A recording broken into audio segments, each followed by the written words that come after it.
मित्रों,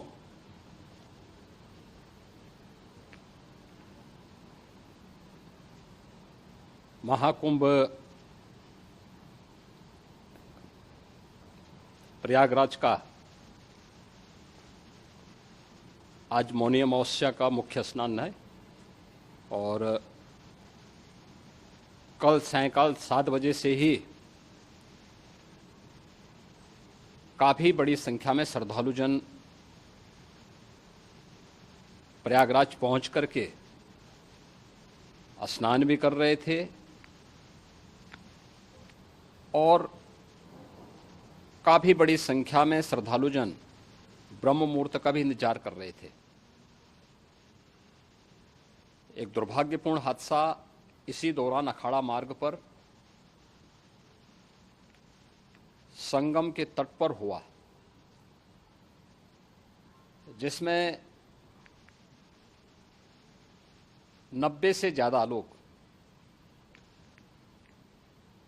गंभीर रूप से या सामान्य रूप से घायल हुए। यह हादसा भारी भीड़ के द्वारा अखाड़ा मार्ग के बैरिकेडिंग्स को तोड़ने और उसके बाद उससे कूद करके जाने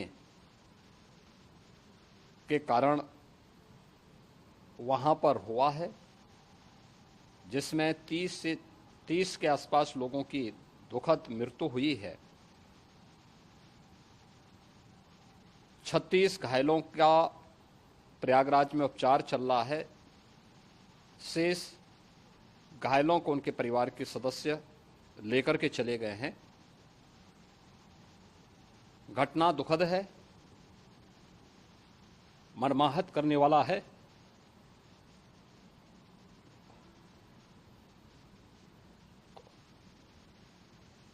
उन सभी परिजनों के प्रति हमारी पूरी संवेदना है। हम लोग रात्रि से ही लगातार प्रशासन के संपर्क में हैं। मेला प्राधिकरण, पुलिस प्रशासन, एनडीआरएफ, एसडीआरएफ,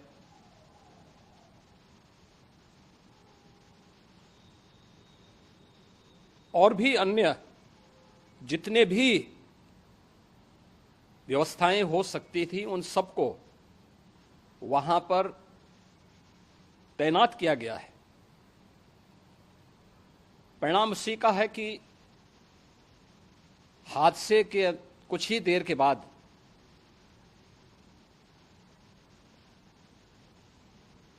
राहत कार्य को ग्रीन कॉरिडोर बना करके प्रशासन ने, पुलिस ने, एनडीआरएफ और एसडीआरएफ के स्वयंसेवकों ने सभी लोगों को हॉस्पिटल तक पहुंचाने का काम किया है। लेकिन दुर्भाग्य से इस दौरान ये मौतें हुई हैं।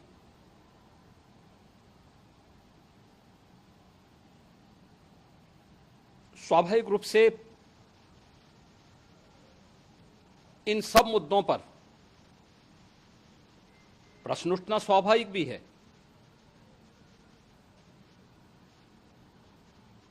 उपचार के बाद बहुत सारे लोग अपने परिवारजनों के साथ जा चुके हैं, उनके परिवार के लोग ले जा चुके हैं। जो बाकी बच्चे हैं उनका उपचार चल रहा है। उपचार के सारे इंतजाम वहां किए गए हैं।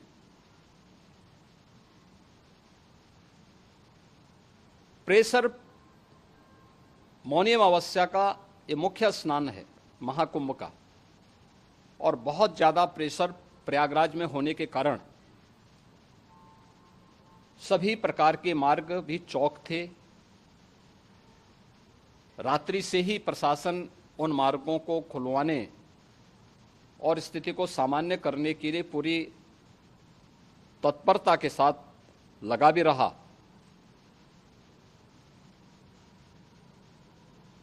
ये सभी घटनाओं के बाद, ये जो हादसा हुआ है, इस हादसा के बाद वहाँ पर अखाड़ों ने जो आज अमृत स्नान ब्रह्म मुहूर्त में 4 बजे से प्रारंभ होना था। मेला प्राधिकरण के अनुरोध पर उन्होंने स्थगित किया था। अपराह्न में अमृत स्नान प्रारंभ हुआ, जिसमें सभी अखाड़ों ने और अन्य जो सहयोगी संस्थाएं हैं उन लोगों ने इसमें भाग लिया। सभी पूज्य आचार्य महामंडलेश्वर भी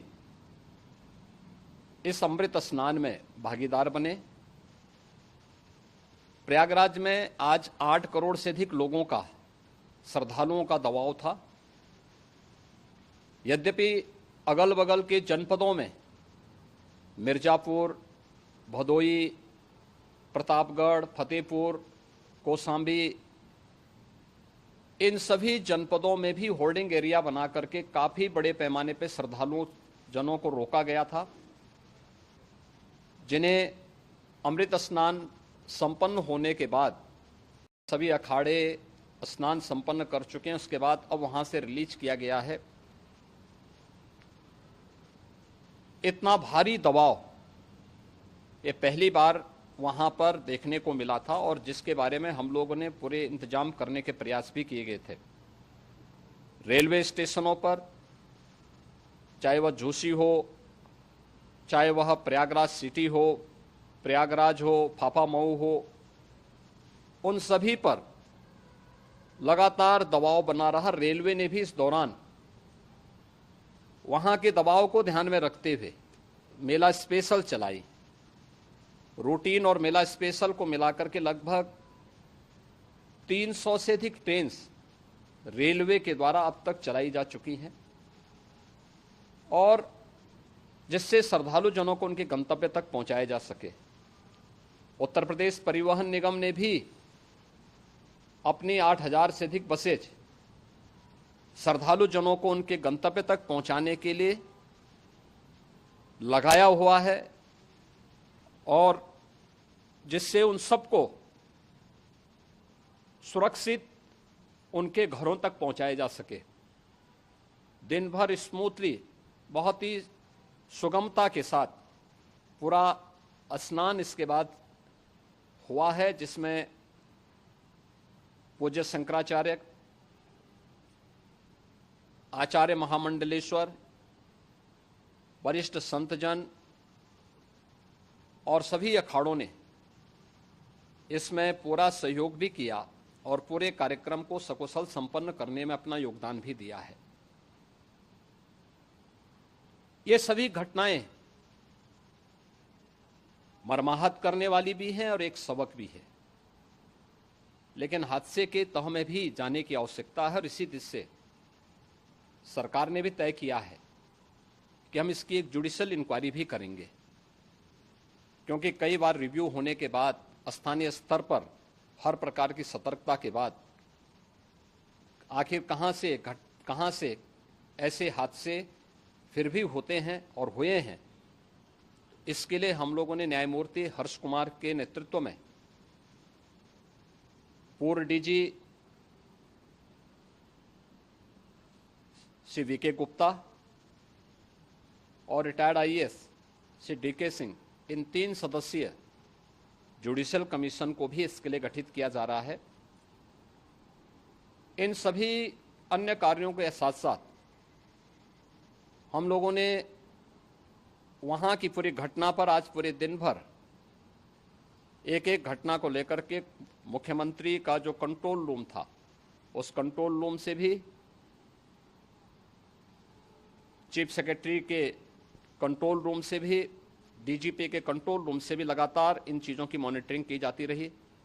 दिन भर बैठक चली है और लगातार एक एक घटना को लेकर के वहाँ पर प्रशासन के साथ संवाद भी रहा है, विभिन्न अखाड़ों के साथ संवाद रहा है, अन्य संतों के साथ भी दिन भर हम लोग संवाद बनाते रहे हैं। प्रातःकाल से आदरणीय प्रधानमंत्री जी का, माननीय गृह मंत्री जी का, माननीय राष्ट्रीय अध्यक्ष जी का, अन्य तमाम केंद्रीय मंत्रियों का, माननीय रेल मंत्री जी का, प्रदेश की माननीय राज्यपाल महोदया का भी इस संबंध में बराबर आवश्यक दिशा निर्देश भी और मार्गदर्शन भी प्राप्त होता रहा। इसको लेकर के यहाँ पर सरकार ने उसे नीचे मजबूती के साथ उतारने का कार्य करने का प्रयास किया। घटना अत्यंत दुखद है। मृतकों के प्रति मेरी विनम्र श्रद्धांजलि है। जितने भी मृतक के परिजन हैं, उन सभी परिवारजनों के प्रति जिन्होंने अपने परिवार के सदस्यों को खोया है, मेरी संवेदनाएं हैं। विनम्र श्रद्धांजलि उनके प्रति संवेदना मेरी है। और इस पूरी घटना की हम लोग न्यायिक जांच करवा करके इसकी तह में भी जाएंगे। इसके अलावा पुलिस के स्तर पर भी अलग से हम लोग इसके एक अलग से भी जांच करवाएंगे कि आखिर कहां पे ऐसे हादसे किन कारणों से हुए हैं, क्योंकि पहले से इस बारे में हम लोग, हमारी रणनीति थी कि इतनी बड़ी संख्या में श्रद्धालु वहां पर आएंगे। मृतक के परिजनों के प्रति हम प्रदेश सरकार की तरफ से, जिन्होंने इस हादसे में अपने परिवार के सदस्यों को खोया है, वहां पर मेला प्राधिकरण के पास वो पूरी सूची है, उन लोगों ने उसको वहां पे जारी भी किया है। मैं उन सब के प्रति अपनी संवेदना भी व्यक्त करता हूं और परिवारजनों को हम प्रदेश सरकार की तरफ से 25-25 लाख रुपए की आर्थिक सहायता की घोषणा भी कर रहे हैं। और न्यायिक आयोग इस पूरे मामले को देख करके एक समय सीमा के अंदर राज्य सरकार को अपनी रिपोर्ट देगा और इसमें आने वाले समय में या आने वाले स्नान के लिए भी हम और कैसे व्यवस्था को और सुदृढ़ किया जा सकता है, इसके बारे में भी कल मुख्य सचिव और डीजीपी स्वयं एक बार प्रयागराज जाकर के उन सभी मुद्दों को देखेंगे। आवश्यकता पड़ती है तो फिर इसमें, यद्यपि आज प्रदेश सरकार के तमाम वरिष्ठ अधिकारियों को हम लोगों ने अलग अलग स्थानों पर वहां लगाया गया था और वे सभी पूरी तत्परता के साथ, प्रमुख सचिव नगर विकास वहीं थे, पीडब्ल्यूडी के प्रमुख सचिव भी वहीं पे थे, पावर कॉरपोरेशन के चेयरमैन भी वहीं पे मौजूद थे, जिन एक एक मुद्दों पर वहां पर वे लोग लगातार निगाह रखे हुए थे। लेकिन दुर्भाग्यपूर्ण घटना और ये मर्माहत करने वाली घटना है। मैं सभी उन पुण्य आत्माओं के प्रति अपनी विनम्र श्रद्धांजलि अर्पित करता हूँ।